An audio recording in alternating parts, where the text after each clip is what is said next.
I'm Aaron Maté, sitting in for Jimmy Dore, here with Misha Paulin and Americans comedian Kurt Metzger. And we are joined now by Lee Fang. He's an investigative journalist, spent many years at The Intercept, now independent, at his Substack, leefong.substack.com. Lee Fang, welcome to the Jimmy Dore Show. Hey, thanks for having me. And I just shifted domain, so you could also find me at leefong.com. All right. Well, let's go to one of your most recent pieces. Here's the headline from leefong.com.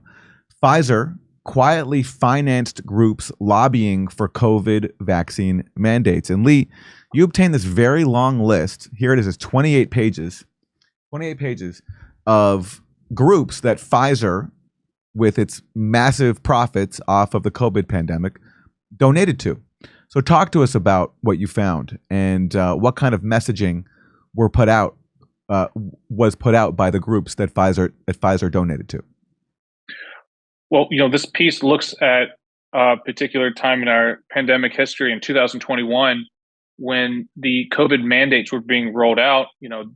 These were policies on the state, local, and federal government level where, there's basically a government order to coerce the vaccine with, for most of these rules, no exception for prior infection for natural immunity.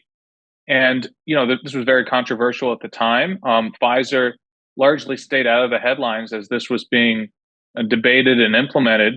But what this piece does is take a look at what Pfizer was doing behind the scenes, that they were donating to organizations with a lot of credibility, with a lot of heft with the public and with policymakers that were lobbying for the vaccine mandate. This was public health organizations, community groups, civil rights organizations, even the one consumer organization, corporate watchdog group, received a large Pfizer check and then came out in favor of the COVID vaccine mandate.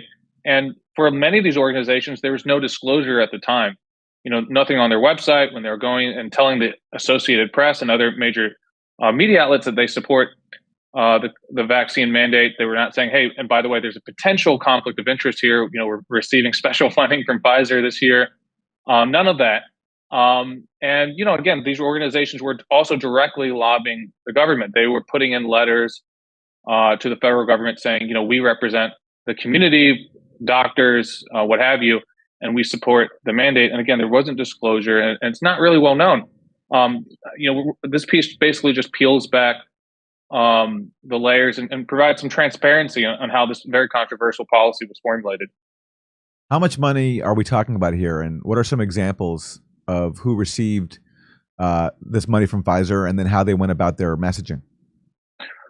Well, here's one example. In the summer of 2021 in Chicago, there was a municipal vaccine mandate, very controversial, and there was a very kind of robust discussion around the racial disparity aspects of, if you're going to compel the vaccine, say if you're an employee who's not vaccinated, who doesn't have proof of vaccination, you're going to be fired, you're going to lose your livelihood, that this would disproportionately affect the African American community in Chicago because they had higher rates of folks not getting the vaccine. And so, in one example that I look at in this piece, the Chicago Urban League, this very well-respected civil rights organization that advocates on behalf of the African American community, they were asked, are you worried about the vaccine mandate pushing people to the sidelines, harming the African American community? And they said, no, the vaccine mandate is too important. What was not disclosed in any of these interviews and any of this advocacy was that just prior to this advocacy, they received $100,000 from Pfizer on promoting for a grant that was kind of earmarked on promoting the vaccine. Their website actually does disclose their donors, except for Pfizer. You see various airlines and banks that support the Urban League of Chicago. No Pfizer there, and it's not clear why they just chose to disclose some donors and not others. Pfizer asked them not to, I'm guessing. Well, very controversial. You look actually at a number of fact checks that were run that year, and there were people on Twitter saying, hey, look, the American Academy of Pediatrics, this big public health organization represents physicians. Maybe their advocacy on behalf of the vaccine is because they're funded by Pfizer. And actually some news outlets said, no, look, there's no proof of this. Of course. And look, actually, they did receive special funds, large grants supporting their conference, and individual earmarks to their state chapters, like in Ohio, for legislative advocacy around immunization. And they were lobbying against laws that would have kind of prevented vaccine mandates. So, this money touched a lot of different organizations. I don't think we know the exact total. I put in different organizations, and the organizations I mentioned in my piece come out to, I think maybe a few $1 million. But, Pfizer's under a little bit more scrutiny because over a decade ago, they were investigated by the Department of Justice for off-label marketing and promotion of several different drugs. And as part of this multi-billion-dollar settlement, they agreed to a little bit more transparency in terms of the medical and professional societies that they donate to. There's some other regulations in terms of pharma disclosure, but overall, if you're a civil rights group, if you're a consumer group, if you're a random organization, you're taking big pharma money, you generally don't have to disclose. So it's kind of by happenstance that we get a little bit of this sunlight. Well, the fact that it wasn't disclosed shows you right there how deliberate and calculated that is, because Pfizer can't wait to put its name on. Remember the Sam Smith devil dance? Yeah, and all the big Pfizer on that. They don't want to have their name on this thing that helps marginalized communities. Right. That's a deliberate omission. No, I think that's right. I think it says a lot because they were spending big on television advertisements, radio advertisements. If you open any like DC newspaper, Axios, Politico, it says sponsored by Pfizer that year. I think you remember it. They can't wait to put their dumb name on stuff like their FTX. I mean, the Jimmy Dore show plays that montage often of all the times corporate news shows say they're sponsored by Pfizer and other drug companies, right? So it's interesting. In this case, all these groups pushing mandates, they hit it. And why it's particularly significant is because it's just true that these mandates disproportionately impacted people of color. Here's a headline from Education Week: the hidden toll of vaccine mandates on students of color. This is the Washington Post, where there was a really tough mandate for schools. DC schools expand COVID vaccine mandate, unlike most other districts. And this was from just last year in July 2022. And the Post pointed this out: the youth vaccine mandate in DC is among the strictest in the nation, and is being enacted in a city with wide disparities in vaccination rates between its white and black children. Overall, about 85% of students between the ages of 12 and 15 have been vaccinated against the virus, but the rate drops to 60% among black children in this age range. And so if groups are going out to try to convince people of color to get vaccinated, it should at least be disclosed if they're taking money from Pfizer, which stands to heavily profit from that mandate. No, that's right. I mean, we just did not have a robust discussion around these issues. It was so quickly polarized, very prominent voices in the media and in public health, some of them funded by Pfizer, saying that if you were, concerned about the disproportionate impact of these mandates, if you have any questions around these pandemic policies, the lockdowns, what have you, vaccine passports, you're anti-science, you want people to die from COVID. I mean, these are kind of simplistic scaremongering tactics that I think really force in the debate. You couldn't really have a reasonable discussion of, look, hey, this pandemic impacted the entire globe. We can look at what policies worked and didn't work around the world. A lot of other countries did not implement these types of mandates and seem to perform better than us. We're only now starting to ask some of these questions, and we're only now starting to get some of this money that was involved in the debate as well. Yeah. But Lee, don't you think it's important that we just move on and forget about and let bygones be bygones?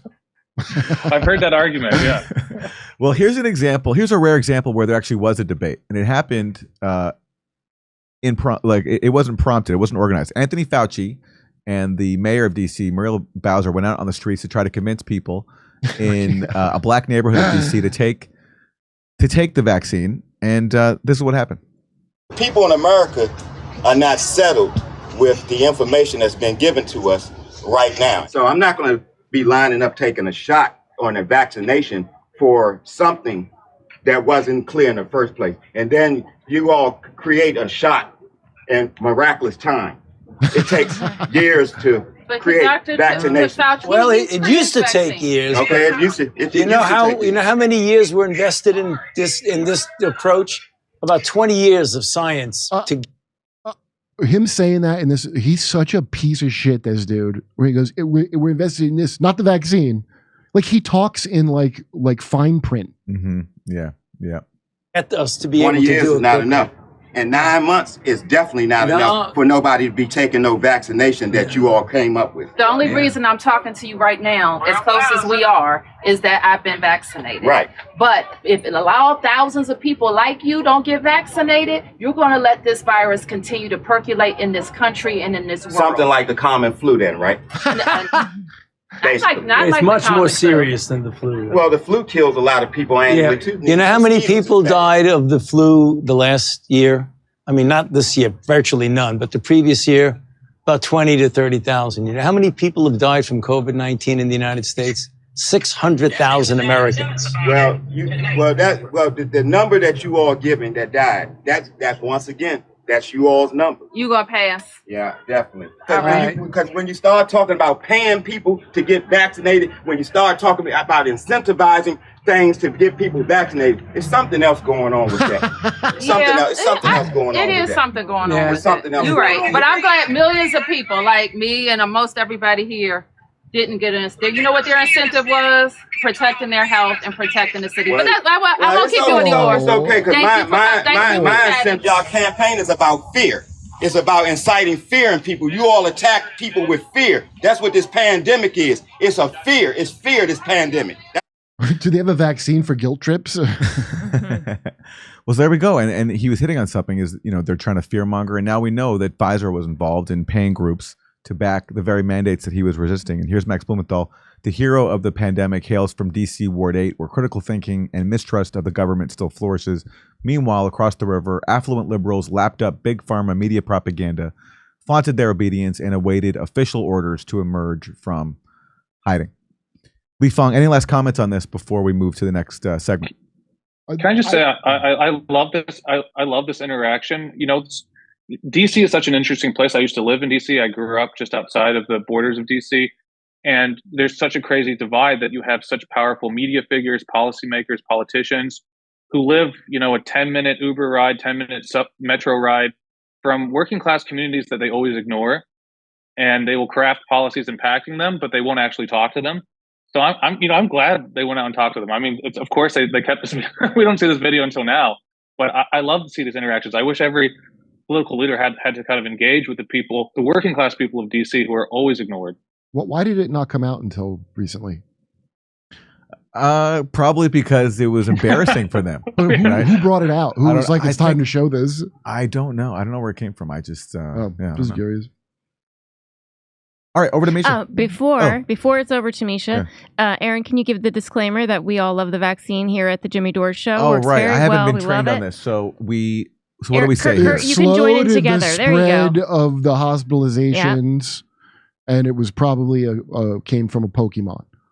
The virus. And it's safe and effective. Vaccine's safe and effective. And I've had 7 shots. Kurt's had 7 shots. Wow, that's impressive. Anything I'm else we have to say? Planning my next shot when I get it. I think we covered it. We're good. It's good. It's good. We like it. It's good. The Jimmy Dore does all the things it's supposed to do. That's right. We're telling jokes in Nashville, Honolulu, Los Angeles, Northampton, Massachusetts, Syracuse, Cohoes, New York, Hartford, Connecticut, Baltimore, Chicago, Rosemont, San Diego, and more. Go to jimmydore.com to get a link for all those tickets. Plus, you can watch my new special, COVID Lies Are Funny.